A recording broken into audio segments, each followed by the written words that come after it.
विविध प्रश्नावली का प्रश्न नंबर 3। इस प्रश्न में हमें 3 समुच्चय दिए गए हैं, समुच्चय ए, समुच्चय बी और समुच्चय सी। साथ में हमें 2 बातें और दी गई है। पहली बात, ए यूनियन बी बराबर ए यूनियन सी। दूसरी बात, ए इंटरसेक्शन बी बराबर ए इंटरसेक्शन सी। ये 2 बातें दी गई है। अब हमें यहाँ पर सिद्ध क्या करना है? हमें सिद्ध करना है समुच्चय बी और समुच्चय सी ये दोनों समुच्चय समान समुच्चय हों, अर्थात बी बराबर सी दिखाना है। तो समान समुच्चय की परिभाषा पर चलते हैं हम।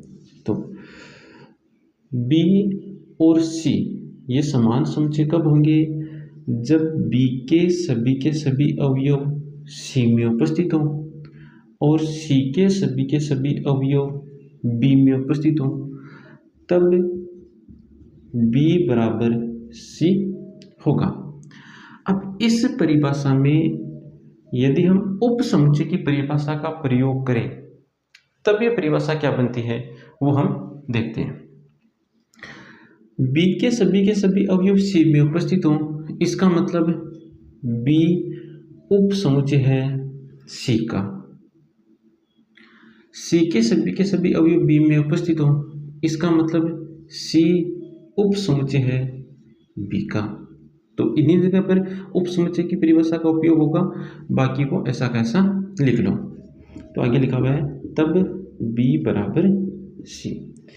देखो बी सी का उप समुच्चय हो, बी तो किसका उप समुच्चय हो? सी का, और सी बी का उप समुच्चय हो, तब बी बराबर क्या होगा? सी होगा। तो बी और सी को बराबर दिखाने के लिए हमें क्या करना होगा? बी को सी का उप समुच्चय दिखाना होगा। एक काम तो ये करना होगा, एक काम तो क्या करना है? बी को उप समुच्चय दिखाना है सी का, और सी उप समुच्चय हो बी का। ये दूसरा काम, सी उप समुच्चय हो बी का, तब बी और सी दोनों समुच्चय समान समुच्चय हो जाएंगे। तो सबसे पहले हम बी को सी का उप समुच्चय दिखाते हैं। अब उप समुच्चय दिखाने का तरीका क्या है? उप समुच्चय दिखाने का तरीका है कि इस बी का स्वैच्छिक अवयव लो। इस बी का क्या लो? स्वैच्छिक अवयव लो। फिर दी गई बातों का उपयोग करो। उसके पश्चात क्या करना है? दी गई बातों का उपयोग करो। उपयोग करते हुए उस स्वैच्छिक अवयव को, जैसे मान लो यहाँ पर स्वैच्छिक अवयव x लिया हमने, तो दी गई बातों का उपयोग करते हुए उस स्वैच्छिक अवयव को c का अवयव दिखा दो। स्वैच्छिक अवयव को किसका अवयव दिखा दो? c का अवयव दिखा दो। c को b का उपसमुच्चय दिखाने का तरीका, तो इस c का स्वैच्छिक अवयव लो। तो जैसे हमने मान लिया इसका स्वैच्छिक अवयव हमने ले लिया y, फिर दी गई बातों का हमें उपयोग करना है। उपयोग करते हुए इस स्वैच्छिक अवयव y को b का अवयव दिखा देना है, तब c b का क्या हो जाएगा? उपसमुच्चय हो जाएगा। और b c का उपसमुच्चय हो जाए, c b का उपसमुच्चय हो जाए, तब b और c ये दोनों समुच्चय क्या हो जाएंगे? समान समुच्चय हो जाएंगे। तो पहला काम है b को c का उपसमुच्चय दिखाने का। तो यहाँ पर ये जो बात हमने समझी है उस बात को यहाँ पर हम लिखते हैं। तो पहले क्या करेंगे? b का स्वैच्छिक अवयव लेंगे। तो लिखते हैं इस बात को, माना समुच्चय b का, माना समुच्चय b का स्वैच्छिक अवयव, माना b का स्वैच्छिक अवयव x है। x किसका अवयव है? समुच्चय b का अवयव है। तो संकेत के रूप में फिर इसको इस प्रकार भी लिख सकते हैं, x अवयव है b का। अब देखो x अवयव किसका है? b का। अब हमें किसका उपयोग करना है? दी गई बातों का। तो इन बातों का हमें उपयोग करना है। तो इन बातों में देखो b यहाँ पर दिख रहा है आपको दो जगह, एक तो यहाँ पर दिख रहा है और एक यहाँ पर दिख रहा है। b का एक जगह तो ले रखा है एक के साथ यूनियन, और एक जगह ले रखा है एक के साथ इंटरसेक्शन। अब हमें समुच्चय a के बारे में पता है नहीं कि समुच्चय a में कौन कौन से अवयव हैं। तो बी का यदि हम ए के साथ इंटरसेक्शन लें और एक बार यदि इसका यूनियन ले इसके साथ, तो यूनियन में तो ये अवयव अक्स आ जाएगा। इंटरसेक्शन में अक्स आ भी सकता है, नहीं भी आ सकता है। क्यों? क्योंकि समुच्चय ए के अवयवों के बारे में कोई जानकारी नहीं है। तो यहाँ पर अक्स आ भी सकता है और नहीं भी आ सकता है। इसका मतलब इस बात को हमें यहाँ पर उपयोग नहीं देना है, क्योंकि यहाँ पर अक्स के बारे में हमें कोई निश्चित जानकारी नहीं मिल रही है, तो इस बात का उपयोग हमें नहीं करना है।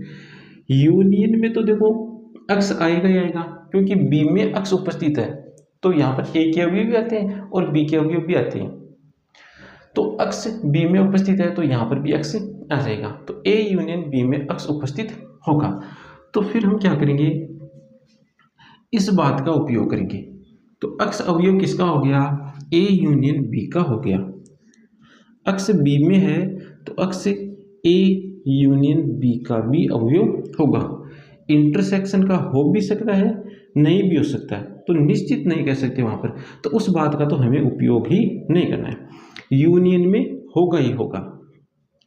तो अक्स अवयव किसका है? ए यूनियन बी का।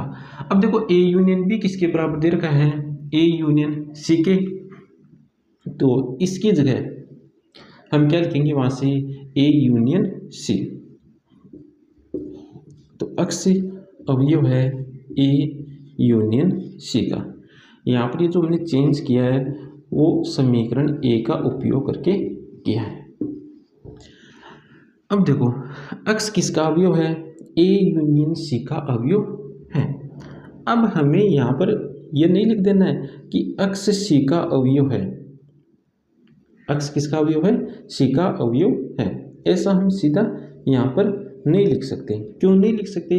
क्योंकि यहाँ पर यूनियन है, यहाँ पर सम्मिलन संक्रिया है। तो देखो ए यूनियन सी में अवयव अक्स है, तो समुच्चय ए और समुच्चय सी इनकी क्या क्या स्थितियां बन सकती हैं? एक स्थिति तो ये बन सकती है, देखो ए में तो अक्स अवयव उपस्थित हो और सी रिक्त समुच्चय हो। अब यदि हम इनका यूनियन ले ए यूनियन सी, तो हमें समुच्चय में अवयव मिलेगा अक्स। एक स्थिति ये बन सकती है कि ए समुच्चय रिक्त समुच्चय हो और सी समुच्चय में अवयव अक्स हो। इनका भी जब हम यूनियन लेंगे, ए यूनियन सी लेंगे, तो उस समुच्चय में हमें अक्स अवयव मिलेगा। ए में भी अवयव अक्स है, सी में भी अवयव अक्स है। यदि हम इनका यहाँ पर यूनियन लें, ए यूनियन सी ले, तो ए यूनियन सी में भी अवयव अक्स होगा। अब देखो यहाँ पर पहली स्थिति में देखो ए यूनियन सी में अवयव अक्स है, ए यूनियन सी में अवयव अक्स है, तो कौन से समुच्चय में अवयव अक्स है? समुच्चय ए में अक्स है। ए यूनियन सी का अवयव अक्स है, तो यहाँ पर कौन से समुच्चय में अवयव अक्स है? समुच्चय ए में अवयव अक्स है। दूसरी स्थिति पे देखो ए यूनियन सी का अवयव अक्स है, तो अक्स अवयव समुच्चय सी का अवयव है। ए यूनियन सी में अवयव अक्स है, तो अक्स अवयव समुच्चय ए में भी है और समुच्चय सी में भी है। तो यहाँ पर हमें ये तीन स्थितियां मिली है। अक्स ए यूनियन सी का अवयव है, तो समुच्चय ए और समुच्चय सी किस किस प्रकार हो सकते हैं? तो वो ये दोनों समुच्चय इस प्रकार तीन स्थितियां बनाएंगे। इस प्रकार कितनी स्थिति बनाएंगे? तीन स्थितियां बनाएंगे। अब जो हमें बात समझनी है वो बात हम समझते हैं कि ए यूनियन सी में यदि अवयव अक्स है, तो वो अवयव अक्स स्थिति ए के अनुसार समुच्चय ए का भी अवयव हो सकता है, स्थिति 2 के अनुसार वह अवयव सी का भी हो सकता है, और स्थिति 3 के अनुसार वह अवयव ए का भी हो सकता है, साथ में सी का भी अवयव हो सकता है। तो यहाँ से हमें तीन स्थितियां प्राप्त हुई। एक स्थिति तो ये प्राप्त हुई कि अक्स ए का अवयव है। एक स्थिति हमें ये प्राप्त हुई कि अक्स सी का अवयव है।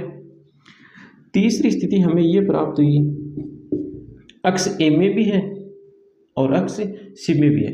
तो ए और सी का इंटरसेक्शन लेंगे तो उसमें भी क्या मौजूद होगा? अक्स अवयव मौजूद होगा। मतलब इसको हम इस प्रकार लिख सकते हैं। अब हम हमें यहाँ पर ये 3 स्थितियाँ मिल गई। अब इन तीनों स्थितियों को लेकर हम चलेंगे। तो पहली स्थिति को लिख लेते हैं, स्थिति नंबर 1। इस पहली स्थिति को हम लेकर चलेंगे। देखो, अक्ष अवयव, हमने अक्ष अवयव किसका लिया था? समुच्चय बी का। अक्ष अवयव किसका है? समुच्चय बी का। स्थिति 1 के अनुसार अक्ष अवयव किसका है? अक्ष अवयव समुच्चय ए का है। तो देखो, अक्ष बी का भी अवयव है, अक्ष ए का भी अवयव है। इस बात को समझना, ए समुच्चय में भी कौन अवयव उपस्थित है? अक्ष अवयव उपस्थित है। और बी में भी कौन उपस्थित है?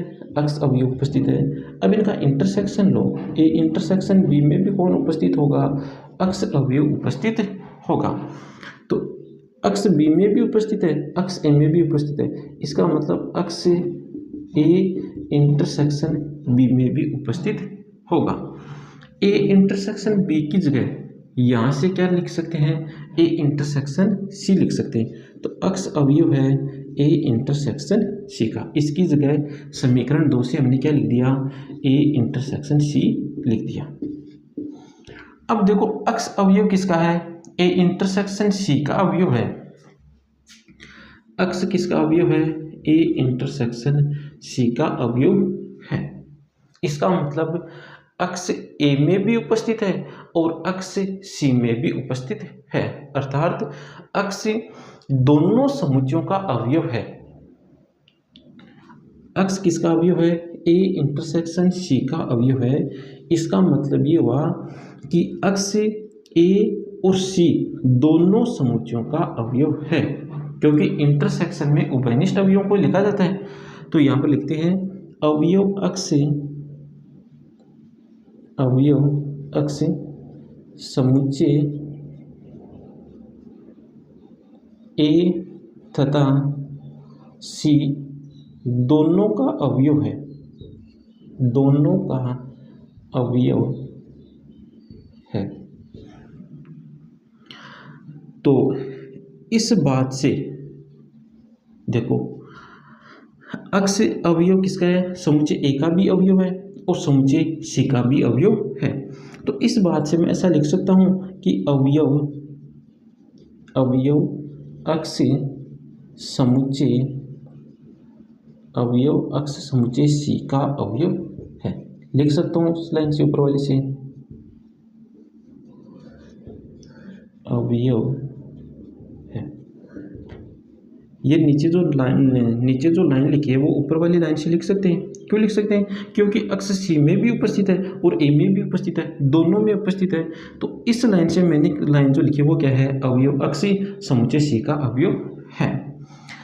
अक्ष समुच्चय सी का अवयव है, इसका मतलब संकेत के रूप में मैं इस प्रकार लिख सकता हूँ, अक्ष अवयव है सी का।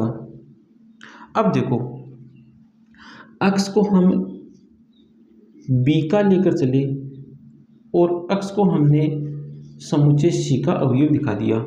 इसका मतलब बी उप समुच्चय है सी का, बी उप समुच्चय है सी का। तो पहली स्थिति में तो हमें बी उप समुच्चय मिल रहा है सी का।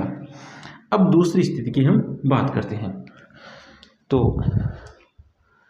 यहाँ पर जगह बना लेते हैं पहले तो।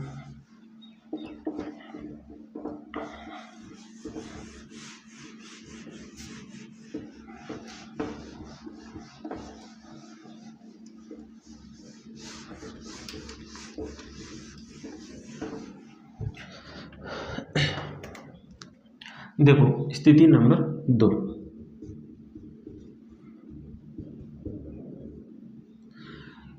स्थिति नंबर 2 में देखो क्या है, हम अक्ष अवयव किसका लेकर चले?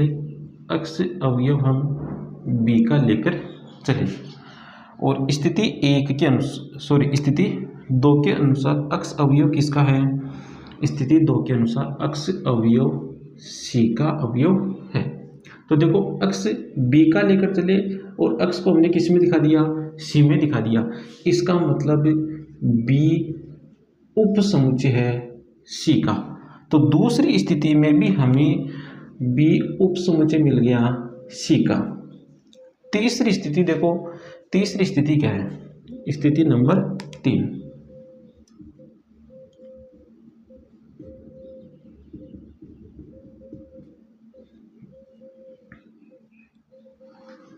अक्स हम समुच्चय B का स्वैच्छिक अवयव लेकर चले और स्थिति 3 के अनुसार अक्स अवयव किसका है?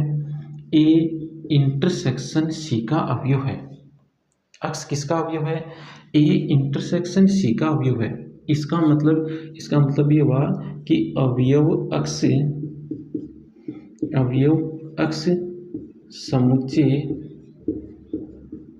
समुच्चय A तथा C दोनों का अवयव है,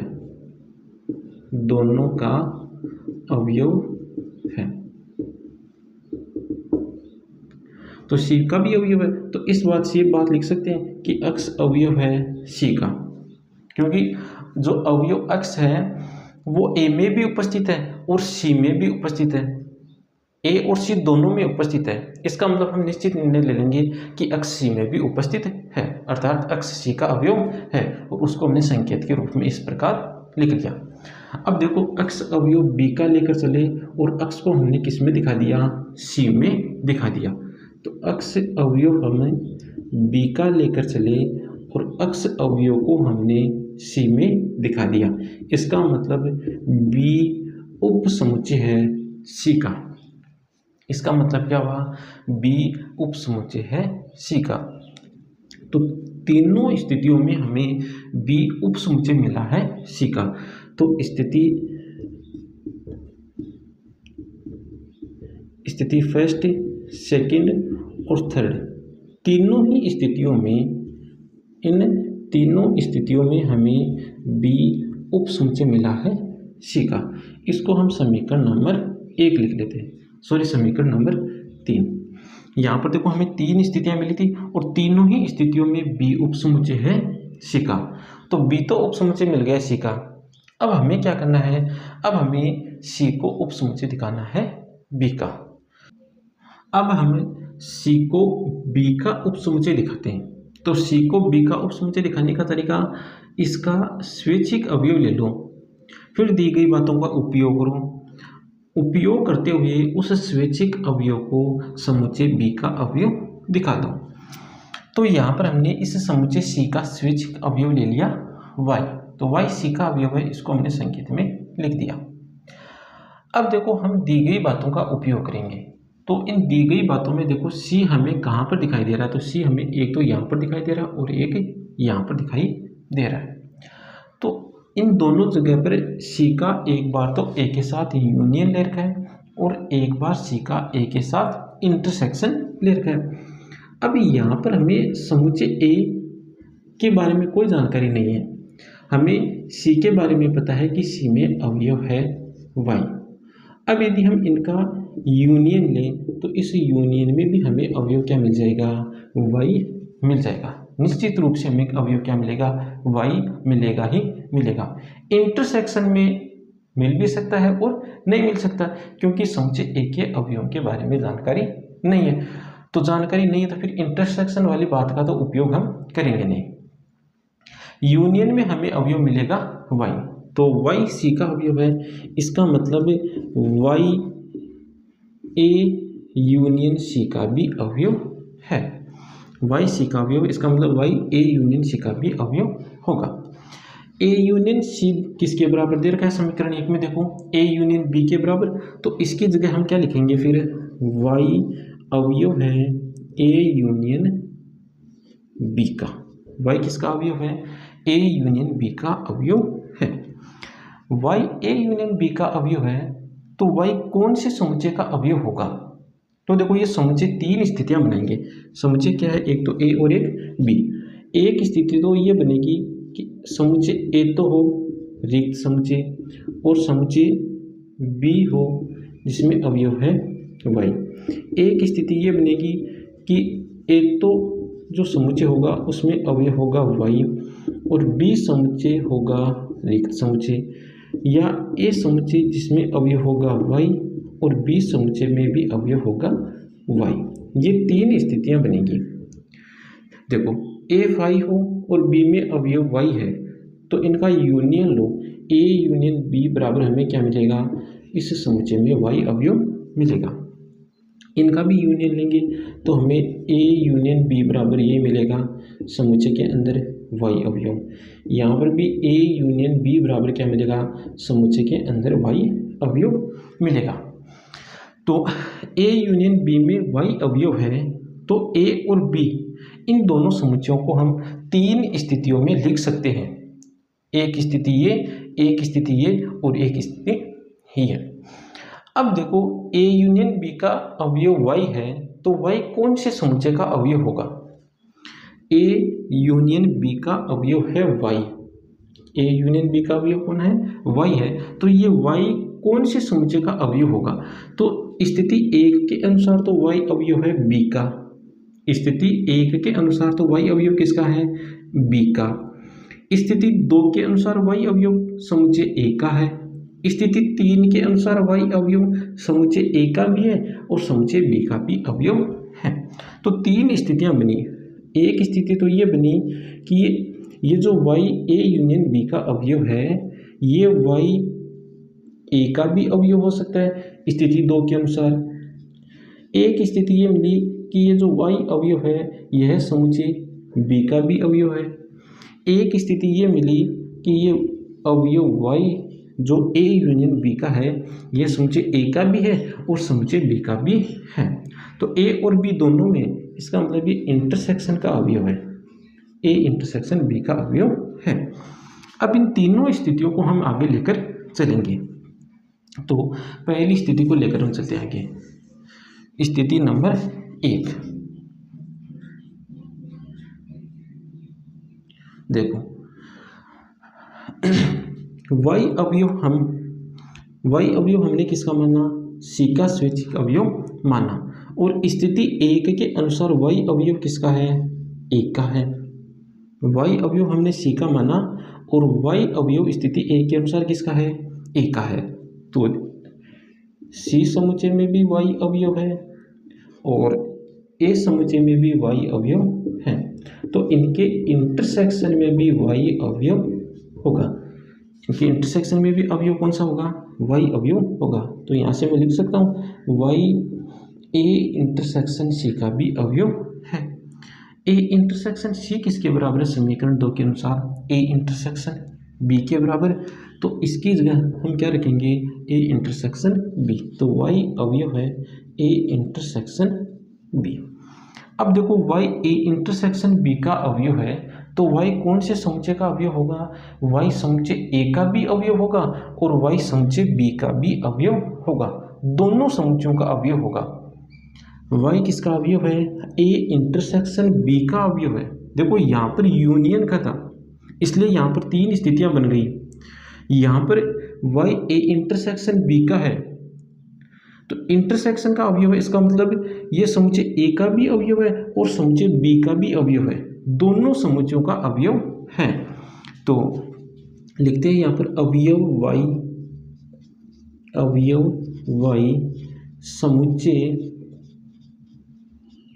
वाई समुच्चय ए तथा बी दोनों का अवयव है, दोनों का अवयव है, दोनों का अवयव है, मतलब ए का भी अवयव है वाई और बी का भी अवयव है वाई। तो बी का अवयव है वाई, तो इसको इस प्रकार लिख सकते हैं संकेत के रूप में, वाई अवयव है बी का। देखो वाई को हम सी का अवयव लेकर चले और स्थिति एक में हमने वाई को बी का अवयव दिखा दिया। वाई अवयव हम सी का वाई को हमने सी का स्वैच्छिक अवयव माना और इस वाई को हमने समुच्चय बी का अवयव दिखा दिया। इसका मतलब सी उप समुच्चय है बी का। स्थिति एक में हमें क्या मिल गया, सी उप समुच्चय मिल गया बी का। अब दूसरी स्थिति को देखो, तो स्थिति नंबर 2,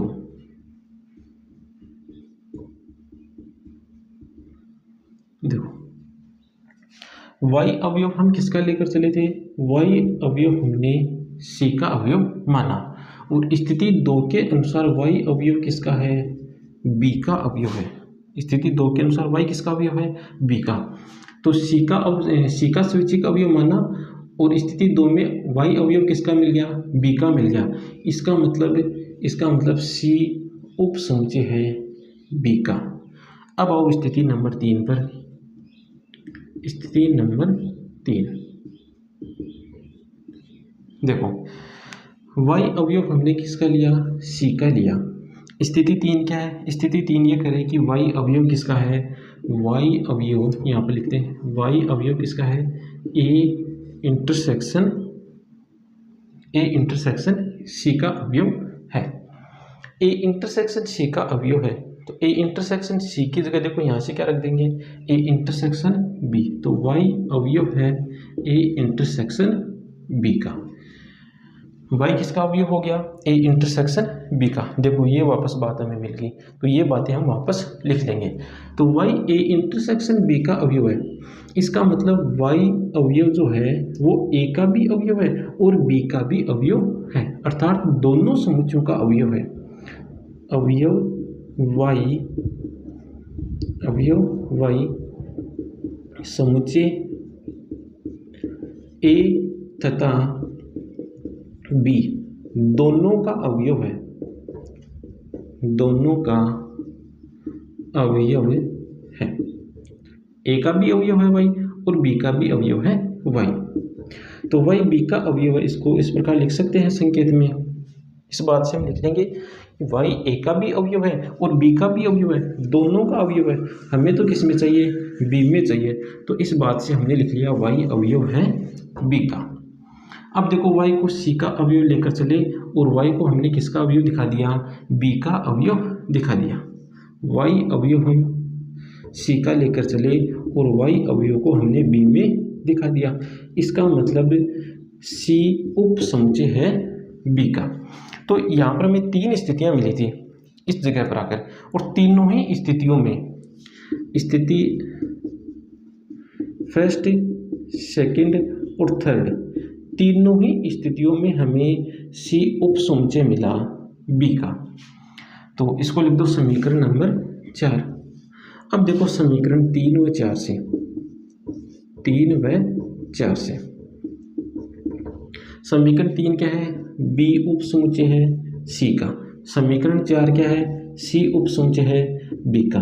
तो b c का उप समुच्चय, c b का उप समुच्चय। इसका मतलब ये हुआ कि समुच्चय b बराबर है समुच्चय c के।